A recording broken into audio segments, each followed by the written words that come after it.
Hello and welcome to another update video about Natgas. Just wanted to take a look here at the daily chart before we dive into the lower degree wave structure. Obviously, market opened, not really much price action. It basically started in the same way in which the last week ended, around 260.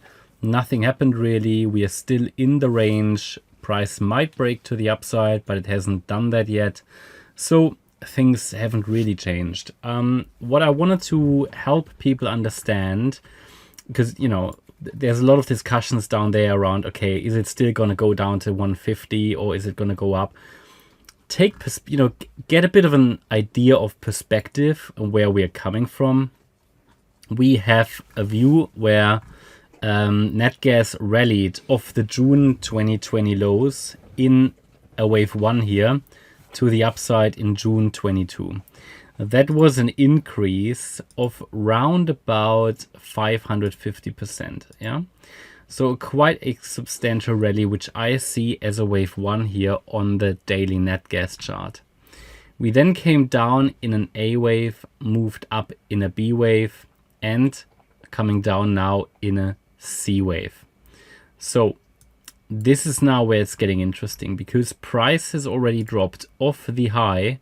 And again, we can, it's debatable if the wave 1 sits here or here, but it's not so important.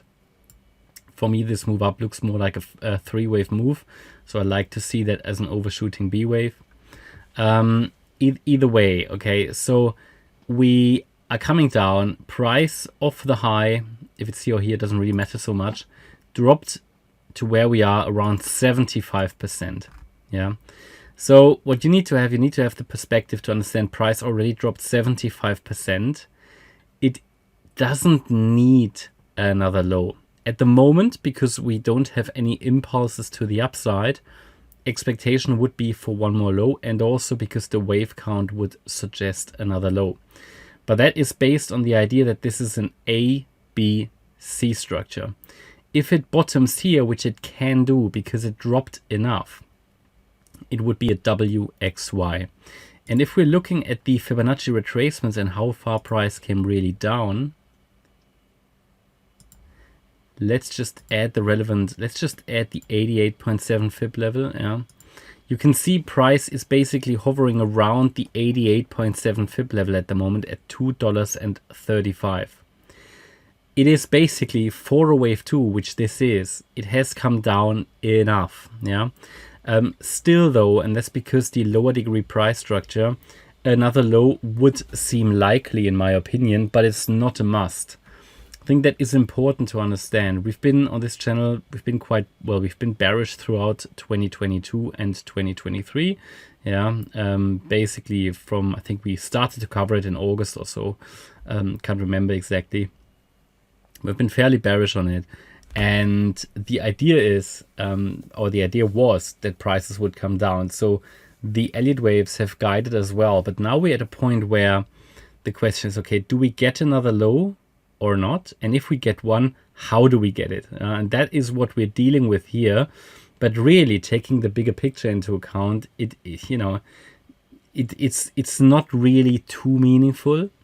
Yeah, because prices come down far enough, it can complete this wave 2 correction at any time. It's just that we haven't seen those signals yet. And in an ideal wave structure, in an ABC structure, this wave 4, this is only a wave 4 and should lead to another low in a wave 5. But that can happen in various ways, okay? So obviously, first of all, the question, okay, has it already bottomed or not in wave 2? My best reading suggests not yet, but of course it can have bottomed in a WXY structure. Now, WXY is never really an ideal structure, so I'm usually waiting for extended confirmation. So I go with primarily the ABC, which would suggest that this here is a wave 4. Okay, maybe the wave 4 is still unfolding as an Elliott wave triangle. Maybe it topped here. We'll see, okay? But that's why it's so important now to understand what's the situation here, right? What's the situation? Now, we are currently in a range. In a correction, you need to be prepared for wave counts to change. It's choppy. Yeah, that's just typical in a correction because there are a lot of different corrective wave structures. And even here in this situation, when we say, okay, maybe wave 4 topped here. If wave 4 topped here, it's going to follow the yellow count to the downside. Or wave 4 is still unfolding as a triangle, then price should stay below 269, and that view is getting challenged, but it's not invalidated. Or wave 4 goes a little higher in a flat pattern. A wave, B wave, C wave. But also that I find fairly unlikely because this structure is just not typical for a C wave. So we just need to have some patience here and let the market tell us what's going to happen. We can speculate about everything, but bear in mind the market is the boss and we are in a range. So the market itself hasn't made up its mind yet. We just need to understand the constraints of the different scenarios. And a break above 269, in my opinion, would first allow price to rally to around about $3. And above that level, we're looking at round about 320 to 330.